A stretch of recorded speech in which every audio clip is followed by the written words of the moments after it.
So right here, I hope you can see. I hope I got this thing angled right. But it's just a push pin connector. It goes on here. I used a little hook tool, hooked it out, pulled it out, and then bam. Looks like there's some oil around here. Some might want to check that out.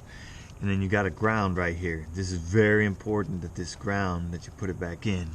See, without a ground, you can have computer problems, all kinds of fun stuff. So, get our gun back.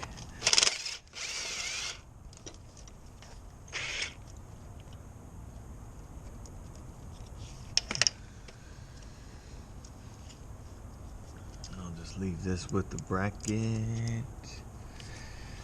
And what I do,